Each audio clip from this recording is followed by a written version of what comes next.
नमस्कार, मैं हूं आपके साथ अरविंद। आप देख रहे हैं मुझे अपने ही मंच अरविंद दिलसे पर। एक कहावत थी, बद अच्छा बदनाम बुरा। उस दौर में कोई बद होता भी था, बुरा होता भी था, बुरे काम करता भी था, तो छुप करके, क्योंकि वो बदनाम नहीं होना चाहता था। समाज में ऐसा माना और समझा जाता था, अगर बदनाम हो जाओगे तो आपको अच्छी नजर से समाज में देखा नहीं जाएगा, आपको वैसी इज्जत नहीं मिलेगी। मगर दोस्तों, समय बदलता है, समय के साथ चीजें बदलती हैं, हम बदलते हैं, हमारी समझ बदलती है, कहावतें भी बदल जाती हैं, उल्टी हो जाती हैं, उनके मायने बदल जाते हैं, उनके संदर्भ बदल जाते हैं। और अब तो यही कहा जाता है, बदनाम हो जाओ, बदनाम हो जाओगे तो नाम होगा, नाम होगा तो बाकी के फायदे खुद ब खुद तुम्हारे पास खिंचे चले आएंगे। और राजनीति में तो अगर आप पहले से बदनाम हैं तो अच्छे से एंट्री मिल जाती है, या ये कहें राजनीति का प्रवेश द्वार खुल जाता है। राजनीति में प्रवेश करने के लिए आपका बदनाम होना पहली सीढ़ी की तरह देखा जाता है, जिसके चलते अब लोग पहले बदनाम होना चाहते हैं, बदनाम हो जाते हैं, फिर राजनीति में प्रवेश पा जाते हैं, जन प्रतिनिधि चुने जाते हैं, मंत्री भी बन जाते हैं। तो हमारे देश की राजनीति कुछ इस तरह से बदल चुकी है समय के साथ। नितिन गडकरी जो देश के ट्रांसपोर्ट मिनिस्टर हैं, लंबे समय से मोदी के नंबर 1 दुश्मन माने जाते हैं विचारधारा के तौर पर। उन्होंने एक मंच से कहा था, दाऊद इब्राहिम ने अगर अपनी ऊर्जा, अपनी एनर्जी सही दिशा में लगाई होती, उसका सकारात्मकता के साथ इस्तेमाल किया होता, तो वो कोई भी बड़े से बड़ा लक्ष्य हासिल कर सकता था। मगर दाऊद ने अपनी ऊर्जा, अपनी एनर्जी गलत दिशा में लगा दी, जहां पर उसने बड़ा नाम भी कमाया, बदनाम होकर के। स्वामी विवेकानंद जी की और दाऊद इब्राहिम की मैंने कोई तुलना या कंपैरिजन नहीं किया है। मैंने यही कहा है कि कोई अगर बुद्धि का सही उपयोग करता है तो विवेकानंद होता है, और बुद्धि का सही उपयोग नहीं करता है, अगर गलत उपयोग करता है तो इविल हो जाता है। इसके में कोई कंपैरिजन नहीं है, और मुझे लगता है कि इस प्रकार से जो मैंने कहा उसको अलग प्रकार से पेश किया गया वो उचित नहीं है, इसलिए मैंने खुलासा किया। खैर, गडकरी की बात को कोई बाद में अपनी गांठ में शायद बांध लेता है और वो क्राइम की दुनिया में प्रवेश करता है, मगर अलग अलग तौर तरीकों से। वो टारगेट ऐसे चुनता है, सलमान खान जैसे।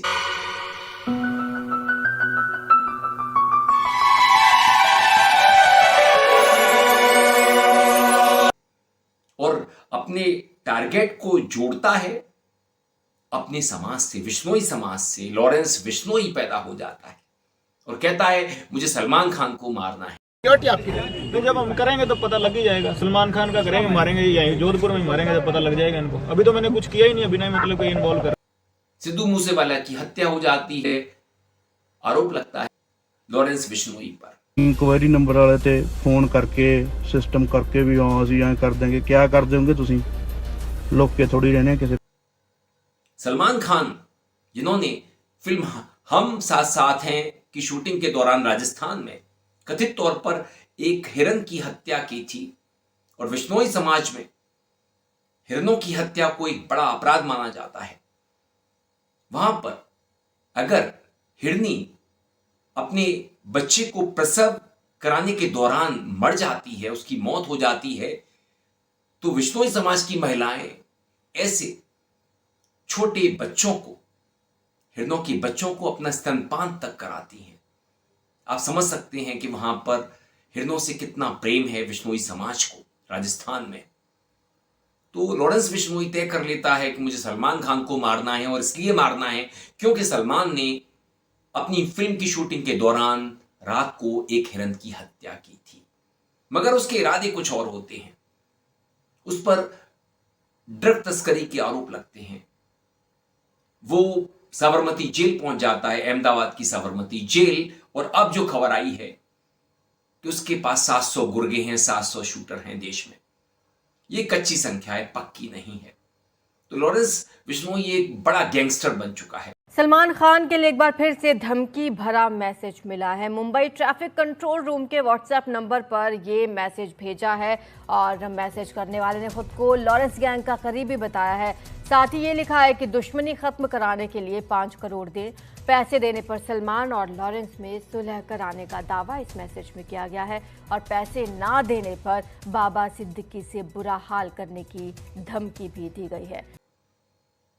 शायद दाऊद इब्राहिम के पास भी इतने गुर्गे नहीं होंगे और उसका नाम कनाडा में पिछले बरस हुई हरदीप सिंह निज्जर की हत्या में आता है, जो खालिस्तानी समर्थक था। ये तो जेल में है लॉरेंस बिश्नोई, तो इसके मोटिव्स तो कोई अच्छे नहीं है, लेकिन ठीक है आपसी रंजिश में उसने मारा। फिर भी मैं ये कह रहा हूं कि ठीक है, भारत का एक दुश्मन कम हुआ। I am not unhappy. Canada की फॉरेन मिनिस्टर मेलानी सिंगापुर में जब एनएसए से पूछती हैं, हमारे देसी जेम्स बॉन्ड से जो 80 बरस के हैं, कि आप लॉरेंस बिश्नोई को जानते हैं, पहले तो देसी जेम्स बॉन्ड इनकार करते हैं, मगर जब उनके सामने फाइलें रखी जाती हैं, तथ्य रखे जाते हैं, फैक्ट्स रखे जाते हैं, तो देसी जेम्स बॉन्ड को स्वीकारना पड़ता है कि हाँ, अहमदाबाद की साबरमती जेल में लॉरेंस बिश्नोई है। लॉरेंस बिश्नोई का हरदीप सिंह निज्जर की हत्या में हाथ बताया जा रहा है और जो मामला अमेरिका से सामने आया है, एफबीआई ने भारत की रॉ के एजेंट विकास यादव के खिलाफ जो वारंट जारी किए हैं, अपनी वेबसाइट पर उसका नाम डाला है मोस्ट वांटेड के तौर पर। इस मामले में भारत के बड़े बड़े राजनीतिक फस्ते दिखाई पड़ रहे हैं। निखिल गुप्ता, जिसे चेक रिपब्लिक से डिपोर्ट किया जा चुका है, अमेरिका की जेल में है, जिसने एफबीआई के अफसर को पन्नू की हत्या की सुपारी दी थी।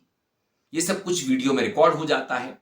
निखिल गुप्ता एक वीडियो भी एफबीआई ऑफिसर को सौंपता है कि देखिए, पिछले बरस हरदीप सिंह निज्जर का ऑपरेशन भी हमने करवाया था।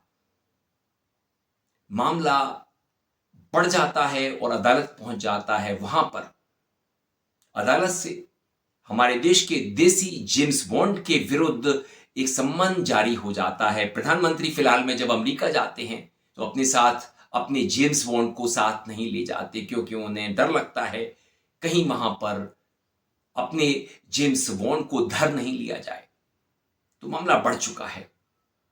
अमेरिका और भारत की सरकार आमने सामने है। विकास यादव को भारत में गिरफ्तार किया जा चुका है। विदेश मंत्रालय को कभी उसे अपना बताता है, कभी पराया, कभी उसे ओन करता है, डिसोन करता है। क्या भारत को विकास यादव को अमेरिका सौंपना पड़ेगा? इसके लिए आप इंतजार कीजिए, मगर यह मामला बड़ा है और लॉरेंस बिश्नोई जिस तरह से क्राइम की दुनिया में आगे बढ़ रहा है, जिस तरह से उसे सरकार का प्रोटेक्शन मिल रहा है, उसे हिंदू हृदय सम्राट बनाने की कोशिशें की जा रही हैं, उसका महिमा मंडन किया जा रहा है। मुझे कई खालिस्तानियों का कॉल आया, तो पहले गाली गलौज, तेरी उसकी, तेरी ये ਤੁਹਾਡੀ वो। अब मुझे तो हंसी भी आती थोड़ी सी ना जब मैं इनसे बात करता हूँ। अनएजुकेटेड लोग हैं ना, मुझसे कहते हैं आपने अपने इंटरव्यू में लॉरेंस बिश्नोई को हीरो बना दिया। मेजर साहब, हीरो?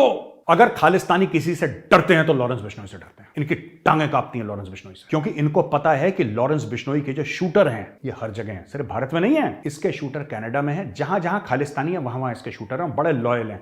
और लॉरेंस बिश्नोई आज भी जेल में बैठ के, अगर लॉरेंस बिश्नोई सिर्फ कागज में लिख के दे देना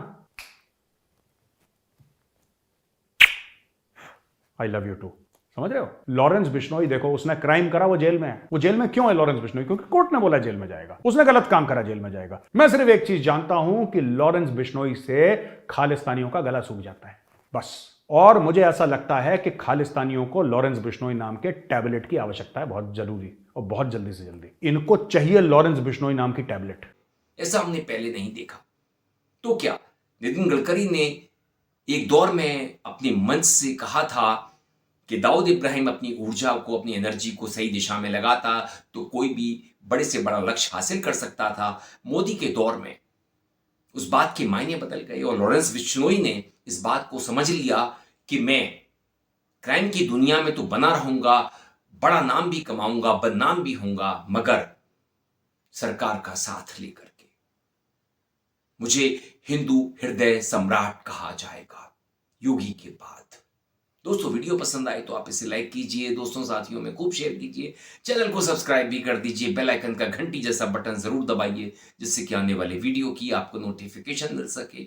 आपकी प्रतिक्रियाओं का मुझे इंतजार रहता है, मेल आईडी और कमेंट बॉक्स में जरूर कीजिएगा। मैं था आपके साथ अरविंद, आप देख रहे थे मुझे अपने ही मंच अरविंद दिल से पर। नमस्कार।